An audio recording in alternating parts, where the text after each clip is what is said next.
میں یہاں پر چاہتا ہوں کہ ہم سب اس بات کا اعلان کریں کہ ہم اور آپ ایک ہیں، ہم مختلف نہیں ہیں۔ ہم یہ نہ دیکھیں کون ندوی ہے، کون قاسمی ہے، کون مظاہری ہے۔ ندوہ اور دیوبند ایک ہی ہے، ندوہ اور دیوبند کا مقصد ایک ہی ہے۔ ندوہ اور دیوبند ایک ہی ہے، دونوں کا مقصد ایک ہی ہے۔ یہ بیان سامعین و ناظرین آپ حضرات میں سے اکثر نے ضرور سنا ہوگا، لیکن کیا اس ندوہ اور دیوبند کے ایک ہونے کے اعلان کے پیچھے اب تک جو حقیقت پردہ راز میں دیوبندی لوگ رکھے ہوئے تھے، اس راز کو موقع دیکھ کر چوکا لگاتے ہوئے مفتی شمائل ندوی نے فاش کر دیا، اور دیوبندیوں میں ندوہ اور دیوبند کے ادارے کی بنیاد پر ہم مسلک اور ہم مشرب ہونے کے باوجود جو عصبیت اور بغض و عناد کی خاردار تاروں کی دیوار کھڑی ہے، اسی کو منہدم کرنے کی بات کی ہے۔ لیکن لوگوں نے شاید ان کے اس بیان پر زیادہ دھیان نہیں دیا، مگر بات وہی ہے کہ حقیقت چھپ نہیں سکتی بناوٹ کے اصولوں سے، خوشبو آ نہیں سکتی ہے کاغذ کے پھولوں سے۔ اب اس کا نتیجہ یہ برآمد ہوا سامعین کہ قاسمی اور ندوی کے درمیان جو اختلاف کی آگ جل رہی تھی، اس کی تپش محسوس کرتے ہوئے، نہ چاہتے ہوئے بھی اس کا اظہار دیوبندیوں کی طرف سے کر دیا گیا، جیسا کہ آپ سن سکتے ہیں۔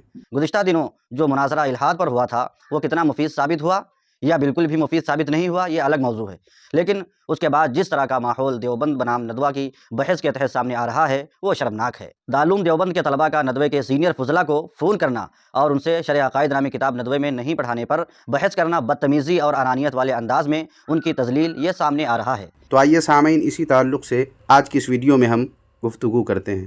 باطل کرد کریں گے ہم ہیں بریلی والے۔ سامعین و ناظرین، جاوید اختر اور مفتی شمائل ندوی کے مابین جو ڈیبیٹ ہوئی، اس پر کچھ ہو نہ ہو اتنا تو ضرور ہوا کہ دیوبند میں مفتی شمائل ندوی کا استقبال کیا گیا، مگر شاید دارالعلوم دیوبند میں یہ استقبالیہ مجلس قائم نہیں ہوئی۔ خیر، جہاں بھی استقبال کیا گیا ہو، وہاں سے مفتی شمائل ندوی نے جو پیغام ندویوں اور قاسمیوں کو دیا، دیوبندیوں کو دیا، وہ اگرچہ آپ کی توجہ سے محروم رہ گیا، مگر باریک بین حضرات نے ضرور غور کیا ہوگا کہ انہوں نے ایسا کیوں کہا، اور دیوبندیوں میں ندوی اور قاسمی کا کیسا اختلاف ہے۔ میں نے خود اس پر تحقیق کرنے کی کافی کوشش کی، مگر فی الحال ابھی تک خاطر خواہ کامیابی مجھے نہیں ملی ہے۔ مگر جو کچھ بھی ہاتھ آیا ہے اس تحقیق کے نتیجے میں، وہ آج کی اس ویڈیو میں آپ کے روبرو پیش کرنے والا ہوں، جس کے لیے سب سے پہلے آپ مفتی شمائل ندوی کے اس بیان کے اس کلپ کو ملاحظہ فرمائیں، جس کے کچھ حصے کو آپ نے ملاحظہ کر لیا ہے۔ لہٰذا یہ چیز میں کھل کر کہنا چاہوں گا تمام لوگوں سے جو یہاں موجود ہیں، اور ان طلبہ سے بھی جو کسی بھی ادارے سے تعلق رکھتے ہیں، ایک نئی قسم کی وبا عام ہے، وہ وبا ہے ادارے کی عصبیت، ادارے کی عصبیت۔ اور اس عصبیت کی بنیاد میں بھی، اس عصبیت کی بنیاد پر ہمارے درمیان انتشار ہو رہا ہے۔ میں یہاں پر چاہتا ہوں کہ ہم سب اس بات کا اعلان کریں کہ ہم اور آپ ایک ہیں، ہم مختلف نہیں ہیں۔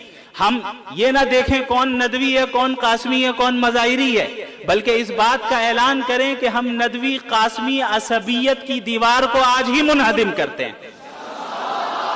ندوہ اور دیوبند ایک ہی ہے، ندوہ اور دیوبند کا مقصد ایک ہی ہے۔ باوجود ایک مقصد ہونے اور ہم مسلک ہم مشرب ہونے کے، جس عصبیت کی وبا میں دیوبندیت اس وقت مبتلا ہے، جانے کب سے مبتلا ہے، اس کا بھی اظہار جیسا کہ مفتی شمائل ندوی نے کیا ہے، اور دونوں کو یعنی ندوی اور قاسمی کو، یا اور بھی کوئی گروپ ہو، کوئی گروہ ہو دیوبندیوں کا جو ادارے کی بنیاد پر عصبیت کی وبا میں گرفتار ہو، ان سب کو ایک ہونے کا پیغام انہوں نے دیا، جس کا سامعین اثر کیسا ہوا؟ کیا ندوی اور قاسمی دونوں ایک ہو گئے؟ کیا عصبیت کی وہ دیوار جو دیوبندیوں میں جانے کب سے کھڑی ہے، کیا وہ ٹوٹ گئی؟ کیا دیوبندیوں نے جن کو فاتح قرار دے کر فتح کا جشن منایا، جن کی شان میں قصیدے پڑھے، جن کی تعریف میں آج بھی دیوبندی زمین و آسمان کے قلابے ملانے میں لگے ہوئے ہیں، کیا ان کے اس پیغام کو دیوبندیوں نے قابل عمل سمجھا؟ کیا اس پر عمل کیا؟ آئیے سنتے ہیں ان کی زبانی۔ یاد رہے کہ یہ سنی نہیں بلکہ دیوبندی ہیں، دیکھیں یہ کیا کہہ رہے ہیں۔ گزشتہ دنوں جو مناظرہ الحاد پر ہوا تھا وہ کتنا مفید ثابت ہوا یا بالکل بھی مفید ثابت نہیں ہوا، یہ الگ موضوع ہے، لیکن اس کے بعد جس طرح کا ماحول دیوبند بنام ندوہ کی بحث کے تحت سامنے آ رہا ہے وہ شرمناک ہے۔